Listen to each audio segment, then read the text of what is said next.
Okay, good morning. Good to see everybody this morning here in person and online, and welcome back to the conference. So our third day at the Learning Ideas Conference, so it's great to see everybody. And we have a panel to start our morning. So this is a panel on learning technology and society, the present and the future. And so we have a great set of panelists, and we're going to talk broadly and specifically about some ideas that people have, and we want this to be very interactive. So we've got the microphone there, and whenever you have questions, just feel free to raise your hand, and if you're here, and chat online, and Jake will be monitoring the chat and the microphone as well. So we'll have all of that going on. So we have three panelists, and I think you've seen them around the conference and on stage before. So we have Ian Bogost from Washington University of St. Louis, who you all know is one of our keynote speakers. We have Angela Bullock from University of District of Columbia, who I think you've all met as well, and Antonella Poce from Rome, who's another one of our keynotes this year, and three just panelists I couldn't be happier to have with us. So let's welcome our panelists, and then we'll go ahead and start with the panel.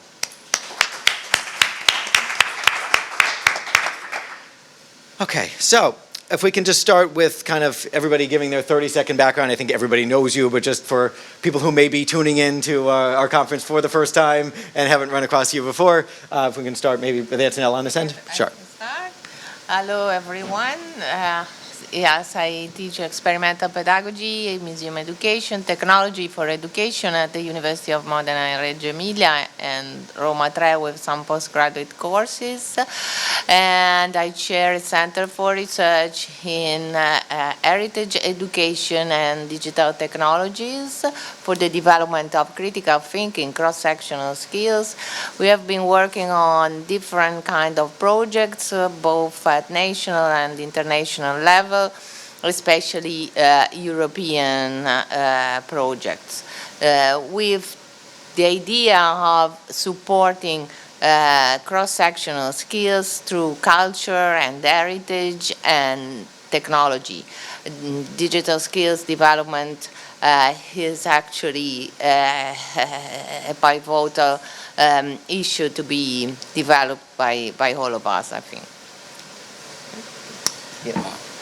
I'm Ian. Hi, everybody. I am the Director of Film and Media Studies at Washington University and a Professor of Computer Science there. I have a feedback problem. I also run a small independent game and design studio called Persuasive Games, and I'm a contributing writer at The Atlantic. I have a background in game and simulation-based learning for various contexts, but nowadays I'm more interested in design futures, I guess is the word I would use for it. Good morning, everyone. Happy Friday. I'm Angela Bullock, and I serve as the program director for the Bachelor of Social Work program at the University of the District of Columbia. I'm also an associate professor. By trade, I am a social worker.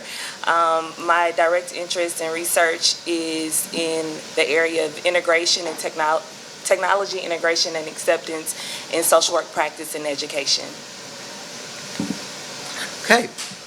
Well, great. Well, thanks everyone for the introductions. And so we're going to talk about a few things related to changes in education and changes in society, how technology relates to those things, how the pandemic has changed. So I want to start off with a question about the pandemic. So in your view, how have you seen education already changing since the pandemic, in this past couple of years, as people have moved to a hybrid world? So let's talk specifically about that, and also what's gone well and not so well. There have been certainly some mixed things that have happened. So, Antonella, you want to start at this end?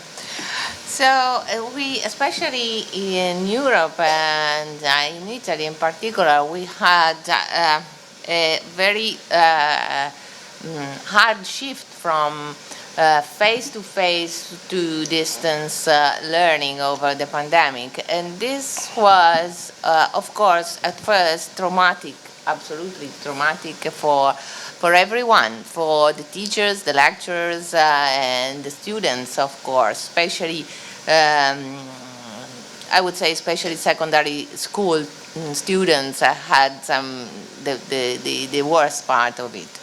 The main issue was the lack of training for teachers and for lecturers at university. So they didn't know how to be effective changing mode from one day to the other. And on the other side, it was very difficult to support them in a proper way. It was not just a lack of devices, because devices were present in the many different schools and places and universities. The problem was how to design and project teaching and learning in a way that could have been effective the same or even more than face-to-face. With time, we couldn't expect, but it was to hear, of this kind of situation.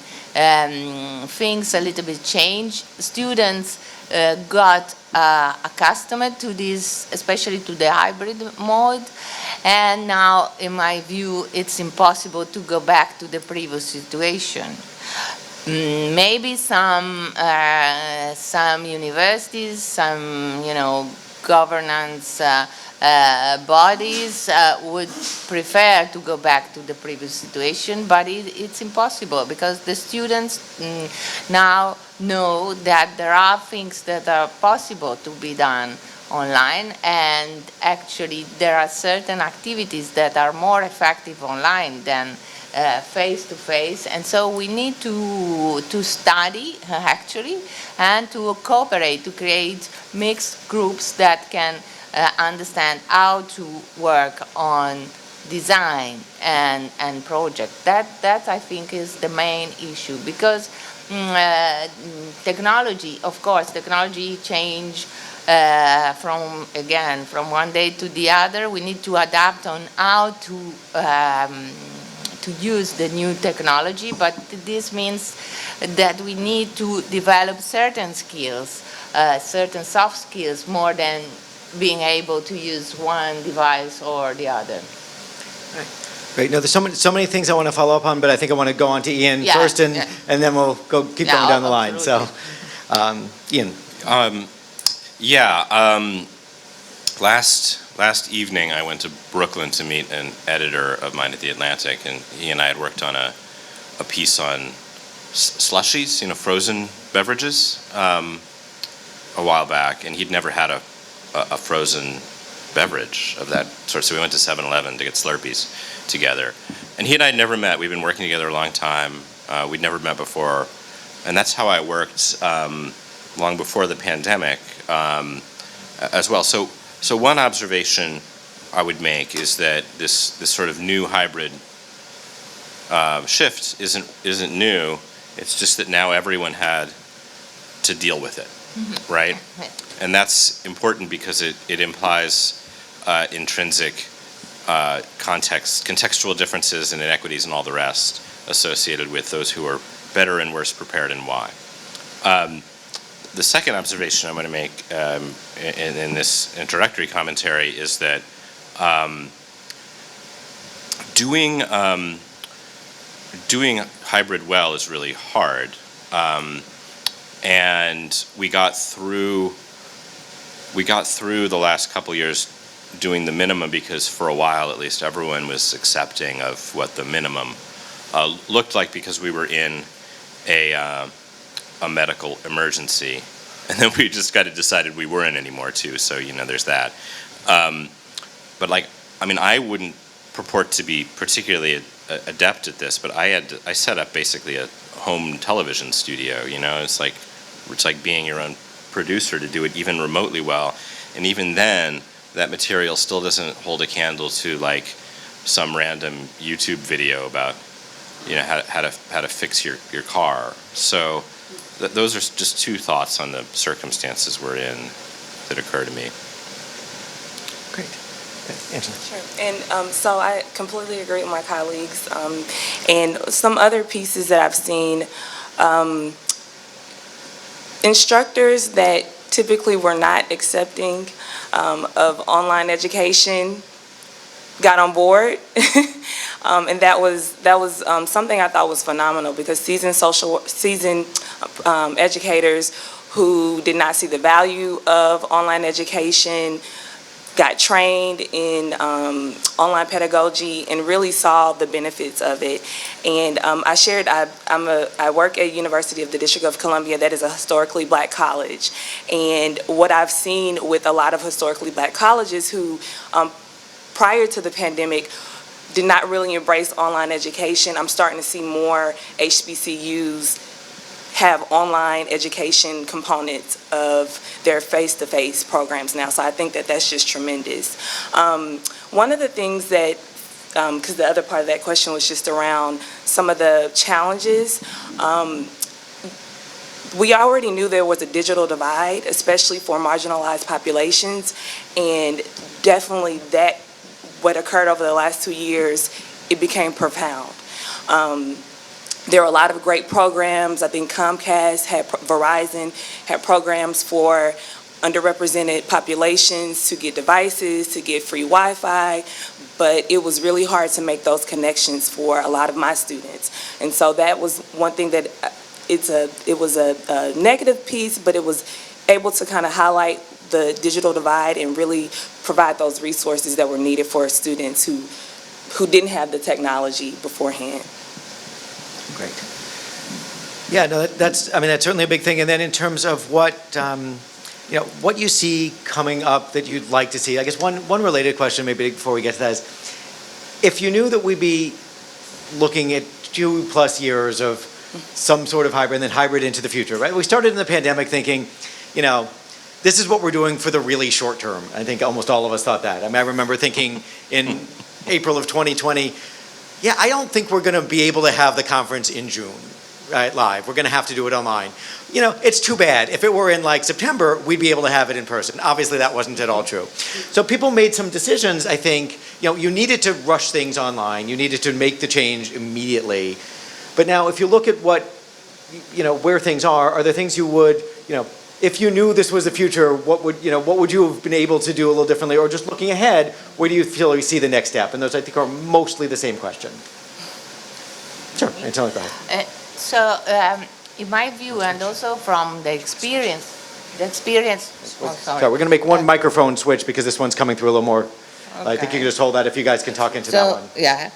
Is it working? Yes. Yes. Yeah, this one's a little louder for the online audience. I think that considering also my experience, what happened was that, yes, at the beginning we thought it was just temporary, but I think that from a very first time we all understood that there was a change that needed to be faced, what I can tell you is that we need to have mixed groups designing and projecting the courses.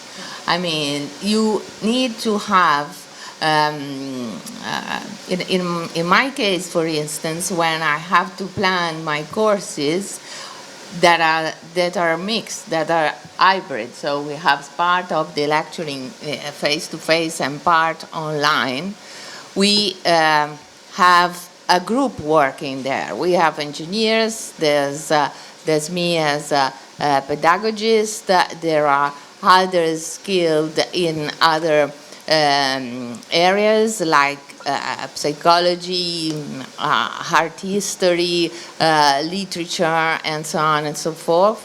Of course, the administrative staff too, because everything should go in a very organized way. And when you succeed in making this part of the project organized and set, the students are very happy with what you offer. They are able to participate. They're not just there sitting behind the screen and maybe doing whatever else, but they need to be engaged, involved in what you want them to work on. And that is possible even with large numbers, but the key is to have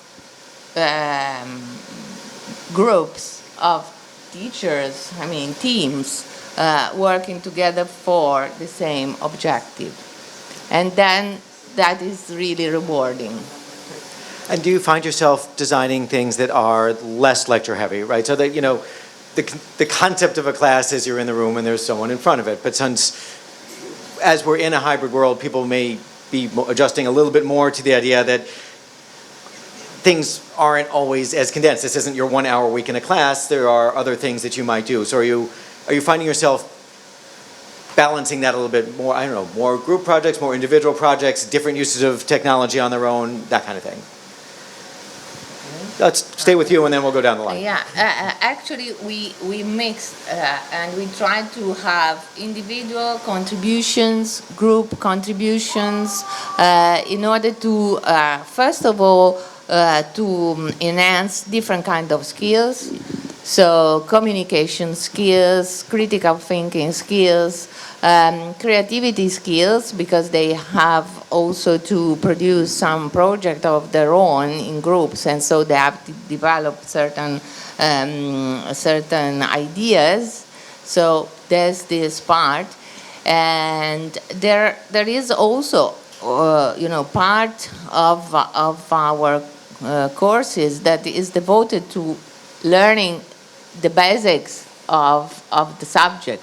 So there's always some time devoted to formative assessment. That is very important to us to know where we are going, and for them to understand if that is what they really understood or not. So formative assessment over the course, and with different kind of tools, both multiple choice and open-ended questions and project work. So mixed methods for assessment, both online and face-to-face. Yes. Great, thanks. I think yeah. maybe I'll just take it out of the thing now. Yeah. Yeah, that's a lot better, isn't it? Wow. Okay. There we go. I just don't even know we know what we're talking about yet, It's like we're saying this hybrid learning thing. Like, yeah, hybrid, like what? Like, what is it? And we are in this kind of, dispositional state where we have to figure out what it is. What is it capable of? What are its properties? We know a little bit about that, but we certainly haven't explored it. And we haven't really, I think, collectively, there's certainly individual examples, demonstrated a commitment to, okay, we have these tools now. What are we going to do with them? What are they capable of? What are they bad at? How do they challenge the ways that we've structured learning environments previously, and then how are we going to respond to those? Are we going to respond? And what I see is kind of inch by inch movement in that direction. And I don't know, maybe right now it feels as though what we are at risk of doing is shoehorning the new back into the space of the old, right? And then we're going to kind of pat ourselves in the back for that in a way, right? Like, oh, we made our way through the emergency until we got bored with it, and now it's back to normal, but we have this, that's not going to work. But it's very hard. Even just, I'll give you an example, even just the idea at my university, and this is, a particular environment, the idea that maybe doing some summer courses in an online or a hybrid format might be a way of helping the students and helping us. That's extremely controversial, right? And that's not even before we thought about, well, maybe having a course in the way that we've done it previously, let alone in an industrial context, a corporate context, or organizational context.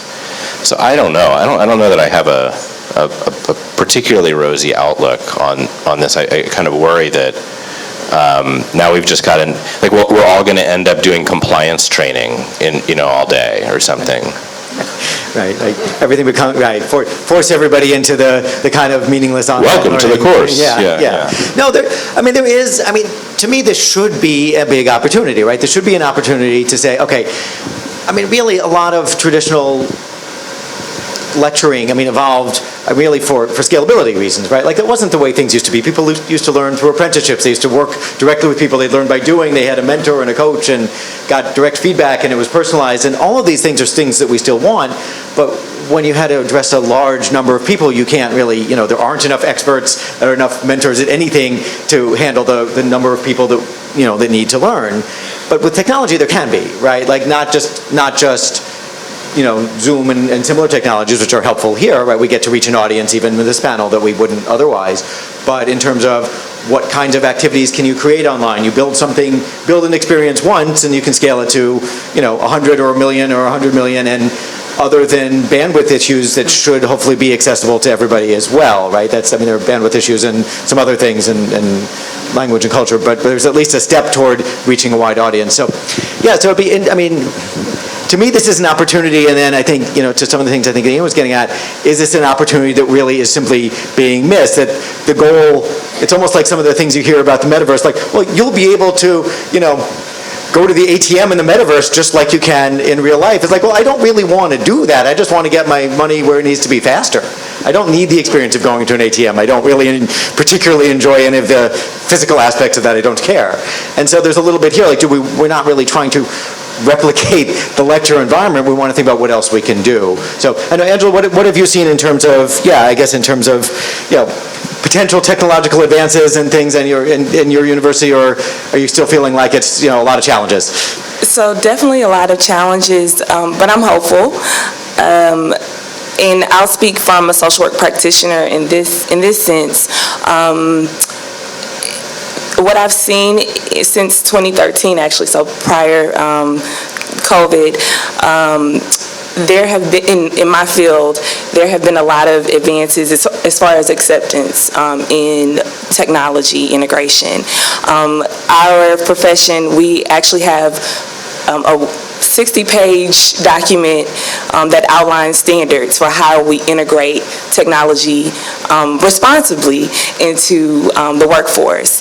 And that has now trickled to social work education. And so saying all that to say that I'm hopeful because I see that there are some best practices and standards that are evidence-based. And now, will people lean on those? Who knows? But I'm hopeful in that sense that I do see those opportunities. Yeah, there are just so many different things. Let's take a little different look at it in terms of being able to better prepare people through education for the life experiences that they're going to have, for the decisions they're going to need to make, for the decisions in society, which seem more and more critical as the days go by. Are there ways in which you see a hybrid model, a technology-involved model being able to get us, put people in positions where they can, it could go the other way, as kind of Ian was alluding, right? There's the danger that everybody's going to be stuck memorizing and answering questions, and that's not really going to get you anywhere. But what are some of your thoughts on what you're seeing or would like to see in terms of using technology to help people really better prepare themselves for the decisions they'll make in real life? It's a big question, I think, because they need to be. We always say that in 20, 30 years there will be certain professions that are not even conceivable at the moment. So the future is unpredictable at the moment. That's why we need to help learners. I'm thinking of any level of learning. We need to support learners to change their way of thinking. Their adaptability skills is what we should really work on, because we don't really know what it will be the future in 20, 30 years' time. What we have been told, especially in Europe, I don't know how many of you are aware of what's going on in Europe with this huge recovery fund that was started and distributed in the continent. to support innovation and to support whatever the field is, digital skills development.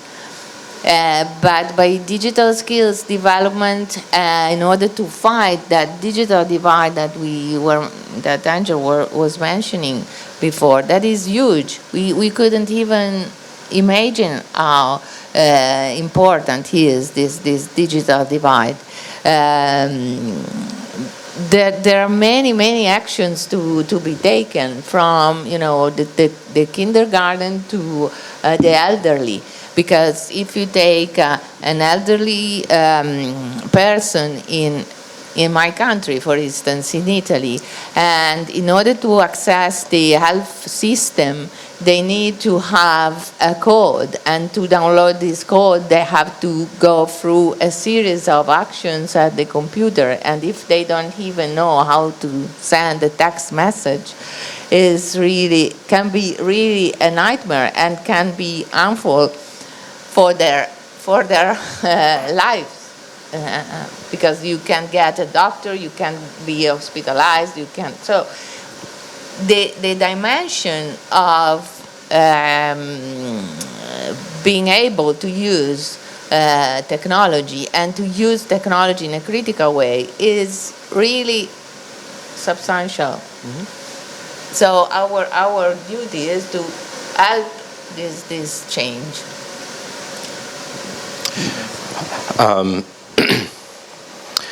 I guess maybe one way to think about I might argue the most important way to frame this kind of question is it's about like cultural design. It's not the greatest word for it, but let me try to explain what I mean. I mentioned this really briefly in my talk, but I've been thinking about it a lot since the pandemic arose. Like the nature of American higher education as an aspiration, right, has very little to do with learning. Yeah, that's an excuse and it takes place, but it's about a certain kind of coming of age. It's about a certain cultural aspiration. It's about a social and economic mobility. It's about sport, especially in America.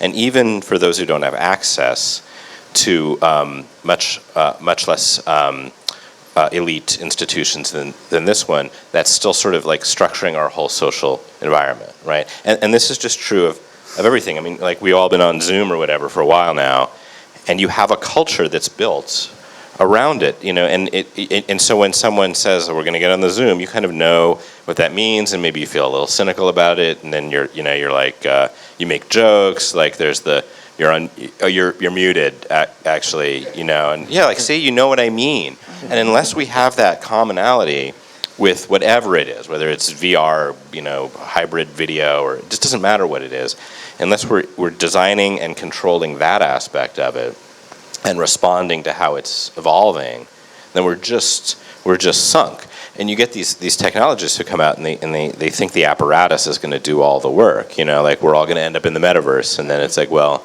what does that even mean? Like, it just means that I'll get to cash out my startup is what it means, right? So I think that sort of like cultural design is going to become deeply important. And right now we're just kind of letting it happen to us with these technologies. And then we know when they go wrong. Like you kind of at this point know what the problems with like smartphones and social media ended up being, Yep. But we're also not bothering to learn the lessons from having just let those sort of systems run amok on the new ones that are arising. Absolutely. Sure. So if you look across higher education, in general education courses primarily are geared towards developing those soft essential skills like digital literacy, communication, critical thinking, and oftentimes it's really to fill the gap that is missing in K through 12. So my experience as an instructor, really trying to get students to get the basic skills, right? And so I see technology as really supporting that. And then also looking at how it can apply when we're looking at these core skills, not speaking in theoretical terms, but really application to the workforce. Because the bottom line is, I'm going to college for 4 to 5 6 years sometimes. What's in it for me, right, as students? When I graduate, how can I apply the skills that I've learned? And I see now in general education, it's really just public speaking, right? Let's get up in front of the class, put your PowerPoint up, and talk about a topic. Well, how does that apply to the workforce? We know how it applies, but oftentimes students don't see how it applies. So I think filling that gap, utilizing technology is really key. Yeah, and following on some of the things I think they both said, one of the open questions is, what kind of experiences do we want to provide people with? The American college experience certainly is about a lot of things that are not, you learn a lot of things that are not in the classroom, right? Like, I have friends with a daughter in college, a freshman, and she's going through some good things and some bad things, but some social experiences that you don't have if you're only sitting in your room watching on Zoom, right? That's not at all the same educational experience or the same social or cultural experience, right? And there's sort of, somehow that sometimes seems to be almost dismissed, right? Like, new technologies will help everybody learn. Everyone can learn. You can all see the lecture. You can all click the button. You've all learned the same thing. You haven't had at all the same experience. So I don't know if you have thoughts on sort of how we can, as we've tried to do with this conference, better involve and better create experiences that include both people who are participating online, often for practical reasons. I mean, you can't get everywhere all the time. It's not, American colleges cost a lot of money. Not everybody can afford to go and live on campus and have this full experience that was sort of the tradition here. So I'm interested kind of in thoughts on technology and where that weighs in and how we can kind of bring the groups together and make the experiences more comparable at the very least. Can I? So I just want to say that definitely there are some things that you can't directly simulate in the online environment, but you can still build community, right? So I also teach for an online program. It was actually the first accredited online program for a social work program. And the things that the students do within that program, their honor society, they meet every week via Zoom. They have guest lecturers come and provide professional development. They, across the world, they have advocacy projects that they engage in. And so, again, it's not the face-to-face experience, but they're still building that community in a college setting, even though it's online. Mm-hmm. So I think there is still room. We just have to be creative in how we build that community. Absolutely. And emphasize it, I think, in the way that you have, too. I'm not sure that always comes across as a point of emphasis when everybody's talking. So. I can't confirm what Angel is saying because it happened in my courses over the pandemic and also afterwards, because we assigned different project work to the students, dividing them in groups. And these groups started to work and to be autonomous in, developing their project. And they told me in the end that they couldn't have any opportunity like that to meet the others, to create communities. And thanks to this project work carried out online, but those not only online. We just put them together, and we had, of course, weekly meetings to know how was it going. But they continuously had the chance to either to meet. They told us that they met. They organized their own meetings face to face, or they used a lot non-formal communication tools like WhatsApp or other platforms where they could exchange ideas and work on their assignment. And this was proved to be very, very effective, from the point of view of this kind of social activity. Mm-hmm.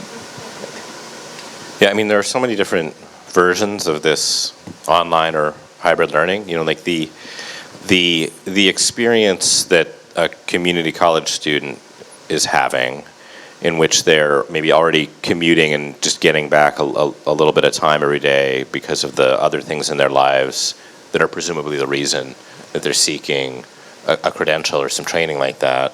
is very different than the expectations of a traditionally aged college student at an elite private institution, is very different from a professional education, experience. Like at my last institution at Georgia Tech, we built this like very popular online computer science master's degree, and in that context, like when you ended up with several thousand people in a class, running the class was more like kind of like moderating a subreddit than it was like running a classroom, because then you have all of those people, just kind of grousing at you on the piazza or whatever. And then an army of people had to be hired to manage the grousing, right? And who would have kind of predicted that? Well, actually, like anybody who's ever been online, actually, right? So I do think like it's sort of the same answer I've been giving. Like this is just not monolithic, and this what the students want. What I found even just over the last couple of years, that the student they don't know, and so when we're able to be honest about it with them and with ourselves in those conversations, rather than these sort of like bookmarks that we give of, well, pedagogical, for pedagogical reasons I'm doing it this way because I'm running the classroom and doing that. No, most of the time nobody has any idea. Like even just like, oh, it's raining today. I don't really feel like dealing with it. Like, can we just like get online and like, well, by no means will we close the university simply because of rain. But at the same time, like if you called your friend or your colleague and you're like, I know we're supposed to meet, but it's kind of nasty. Can we just like have a phone call? They'd be like, yeah, okay, it's cool, right? I wanted to share something else too, because David, you mentioned your daughter's experience, right? A friend's daughter. Friend's daughter, right? And so you think about too, definitely in the classroom and building that professional community, but those subtle nuances in face-to-face environments, when you talk to when students are talking amongst themselves.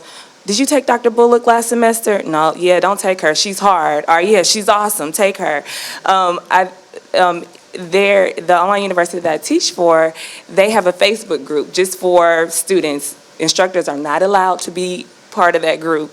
And from what I kind of ear hustle the conversations they have in the classrooms, and they talk about their Facebook group discussions, and they talk about professors and who they should take and when they take them. And so those pieces that may feel like are being missed are still created in like those Facebook communities. Yeah, no, absolutely. And the experience extends well beyond the classroom in all cases, right? And I think that's much more true with online, where there might be more ways to create community and help people, enjoy the discussions, right? Not everything is, not everything has to be, a study group over one particular concept. A lot of learning comes from discussion. A lot of learning comes from thinking about things in different ways and questioning the things that you're reading and talking through them, and not, just trying to study for a test. And I think if you can get that and bring in technology to help people do that more easily together, especially on days they don't want to go out in the rain and meet in person or can't, and they can be in different places, it gets you far. What I want to do for the next few minutes, because time's going by so quickly, is make sure we open up the floor for questions and comments. I know a lot of people in this room have experiences as well. So if you have comments and questions, this is a good time for a panelist or for anybody. And if not, we have plenty more things to talk about. Okay, Gary. Yeah, I think you touched on it in the center, and that is, we're talking about this hybrid thing, and what's going through my mind is, okay, you can do Zoom kind of things, but then there are entire programs that are completely asynchronous, right? And when I was teaching graduate courses, I was teaching at one university live, another university remotely, completely asynchronously. But the latter, I had to supplement that, and it was a long time ago, so there wasn't a lot of technology, but just so the students could share their projects and that sort of thing. When you're talking about this hybrid model, is it all of that, or is it mostly, how do I say this? are you trying to maintain the lecturer aspect of a professor or whatever, or are you trying to transform them to simply a facilitator of learning? Yeah, I mean, yeah, there we go. You may remember, is that working? I feel like it's.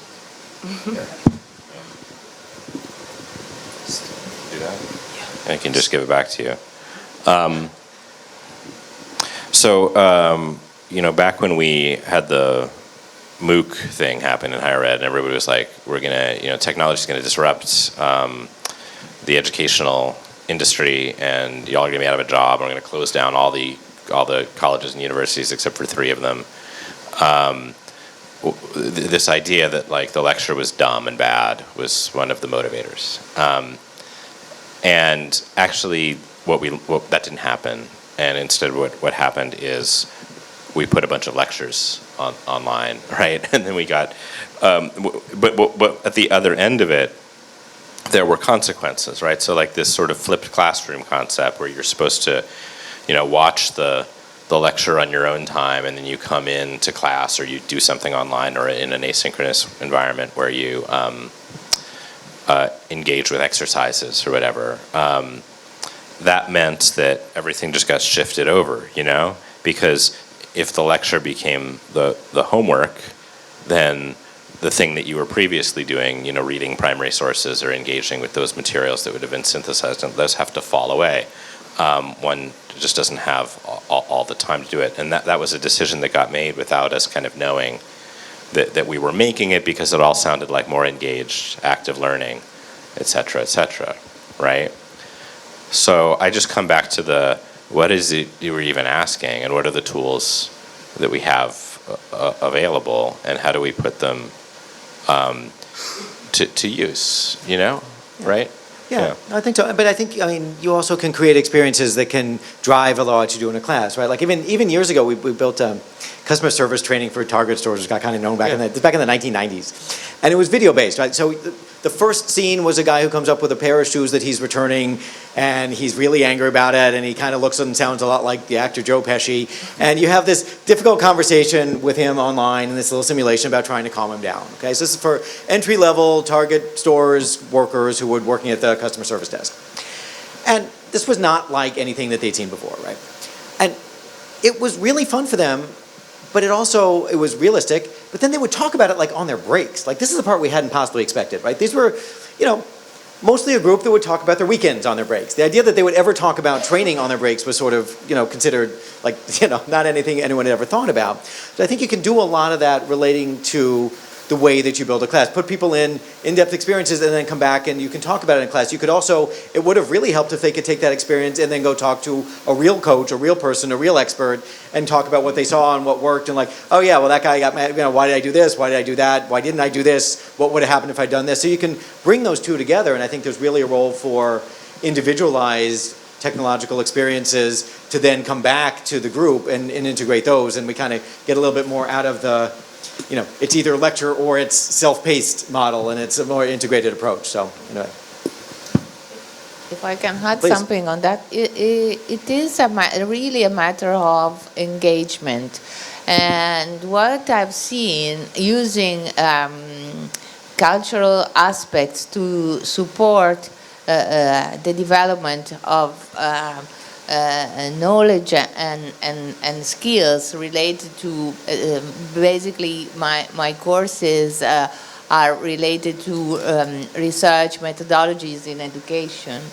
So when I involve them starting from an actual problem related and based on cultural aspects, on object-based learning, and so museum objects, in a very wide sense of that. So a museum object can be a piece of art, but it could also be, a mineral or, whatever object in whatever area of study you can select.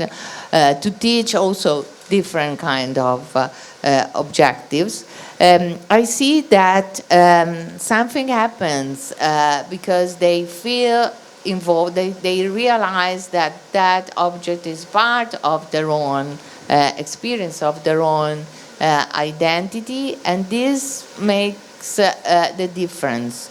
And their critical thinking skills are always supported.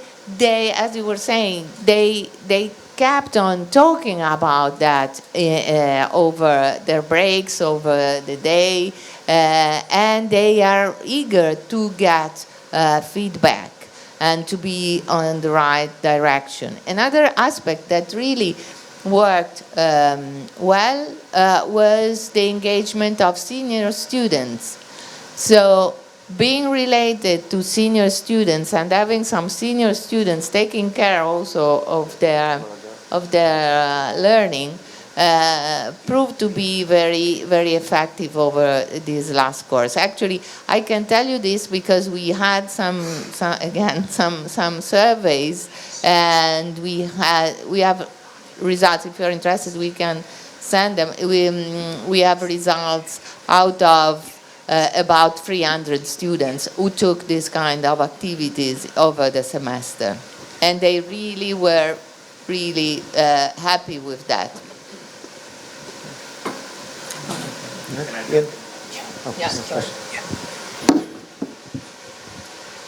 I'm at a small university, under 2,000, and we're a combination of a private university and a public community college. And what we're seeing is, going back to what you were saying about the MOOCs, we're being approached by a lot of different companies that are pre-packaging these courses. They want to sell them to us. We enroll our students into them. They are packaged as our university product, but they're being provided online through another outside entity. And in the effort to expand what we offer. So you don't have a class in analytics, we can provide a class in analytics. We can provide a minor in this area or in this area. So, I think that, we have a lot of fear in that, in that, when is it going to come down to these master classes? Like with Hollywood, you're going to find the best person to teach economics. You're going to find the best person. You're going to package that, and you're going to sell it off to these smaller universities, and students are going to get that great experience, but not through Harvard necessarily, but through us, just package and look like it's coming through us. Mm-hmm. Right, but that was sort of the MOOC idea, was that, it was going to be, star system, but that wasn't exactly right, because what you're doing is different. It's not that one Harvard professor is going to do intro to economics for everyone. It's rather that these weird, intermediary companies are going to package and sell products that are more like ERP software, or more like, Sodexo taking over the food services for every university. It's much more insidious, actually, than just like, oh, this is the world's expert on this, which has problems too. And there's actually an article that came out in the Chronicle of Higher Education that kind of speaks to what you're experiencing at your university. My university is very similar, under 2,000 community college funnels a lot of our students, and we're experiencing some of the same things, and we have to be really careful. I would just say really looking at that contract and what it really means, because, I would just encourage you to look at the Chronicle. Yeah. Mm-hmm. Right, because they're trying to solve a problem. Yeah. I think this is less about hybridization and more about a sort of, a sort of e-businessification of the university. Yeah, yeah.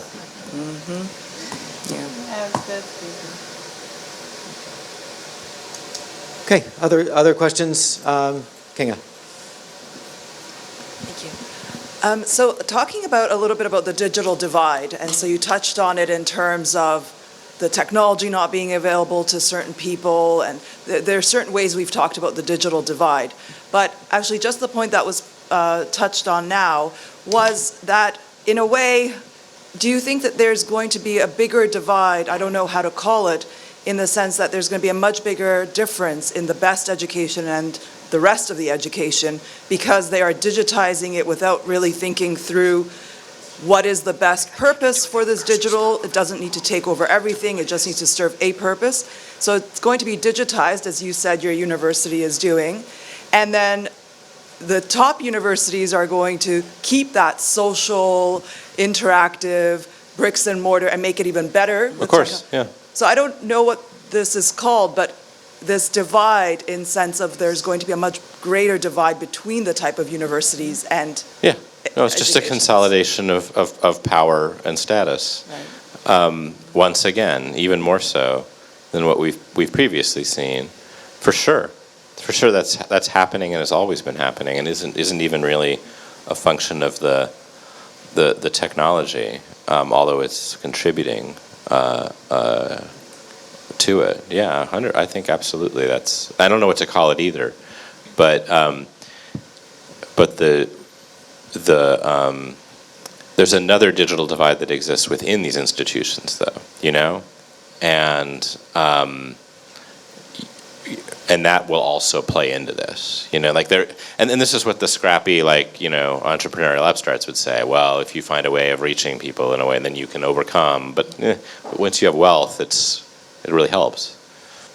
And it seems like it's not being discussed very much. Is that correct, or am I missing it because it's not quite as focused? The digital divide. This aspect of it. Yes. Yeah. This aspect of it, it's true. It hasn't been discussed so deeply. They encourage you to work on the digital divide, but then, what are the actual problems that we try to solve? Of course, there's an issue of training, training lecturers, training teachers. That is a big one. Because talking for Europe, the governments start certain courses for teachers, but then they are always limited, because in my view, but actually I've been on different boards, especially within the EDEN community, the European Distance and Learning Network, and when we faced the first lockdown that was so traumatic, we had we started a series of webinars with huge, big experts in the field because the community was actually demanding for support. What should we do now?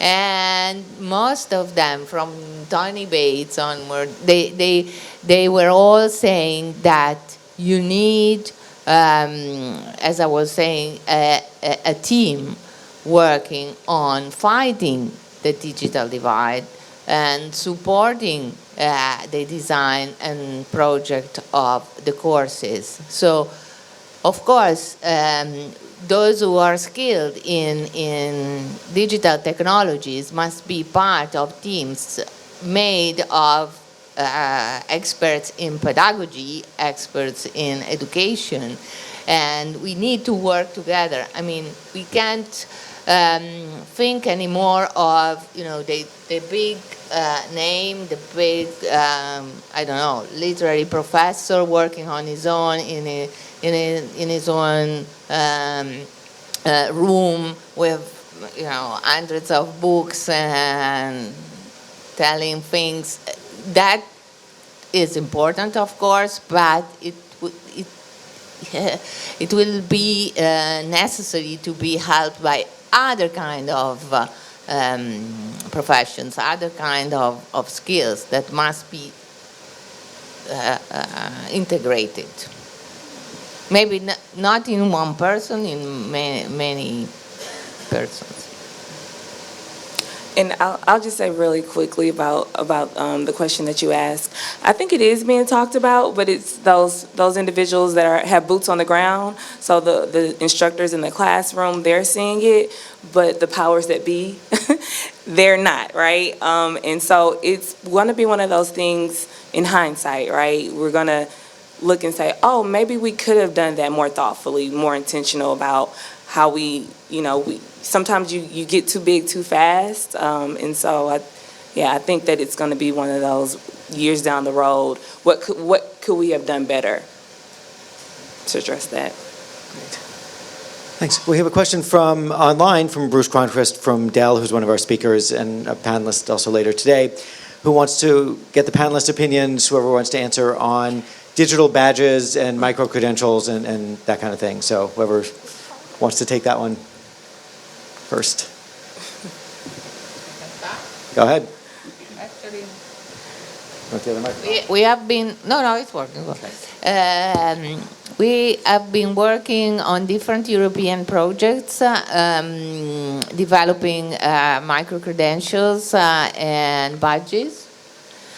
And they proved to be very effective. Students are very much more motivated when they know that there's a possibility to get a badge or so a micro-credential. The problem we have, I don't know if it's the same in the States or in other countries. Actually, in Europe is a problem all over the countries of the Union, is related to the recognition of that credit amount, that badge from the governance of the university. I mean, legal in Italy more than in other countries, because we have this legal recognition of the certificate that really limits us. And so it's difficult for us to have those badges transformed and recognized by the university as, an actual credit. So that limits a bit the effectiveness of the idea that instead is absolutely important, especially in the world we have been living, because for any one of us, is normal nowadays to feel the need to improve certain skills, to learn more things and so getting a badge in a certain specific area could be beneficial for anyone. But there's still this I would call it legal problem that should be solved anyway. Because again, also these kind of aspects must be taken into consideration. And to further that, and then how does that translate into your career, right? Will your future employer recognize and even understand what the digital badges are? And so I think there's a great benefit, but making sure that industry understands what those digital badges are, what it means to have a particular certification, whether that's helping them put that on their resume, right, or CV, but going beyond, this is what I graduated with, this degree and with these badges. Yeah, I mean, this is the thing, right? It's like, so we've had certifications and licensures and all that kind of stuff for a long time. And most of the time when I see these badges and certificates, it's just like a kind of swindle, like, well, let's pretend as though we're giving you a recognized certification that has professional value, but instead it's only going to have private value to the organization selling the access to that that little bling, right? So, I mean, don't we? Yeah. So it's almost like, a wrong-headed question in my mind to ask, like, is there value in domain or content, micro certifications, content-specific education where you say, I finished. if you're like a doctor or an architect or any other professional, you've got to do continuing education every year, and you go to an event like this, and then you get like a stamp that, yeah, that was determined to be to bear credit for it. And I've made some stuff. You have to go through a process and all that, and then it exists in a community rather than as this like snake oil. So that's the worry I have. Again, it's a problem of recognition that can be done. Right, but not everything should be recognized either. Like just because I have something to sell you doesn't mean it has value. Yeah. Exactly. I feel like this could lead into a whole larger conversation. There's so many things we'd like to talk with our panel, but we actually have, as with all panels, managed to run out of time. So want to wrap up and get to the break, but let's thank our panelists and all of you for this discussion. And continue it over the coffee break for those of you who are here from 10 to 10:30, and we're back here at 10:30 for parallel sessions. Thanks, everybody.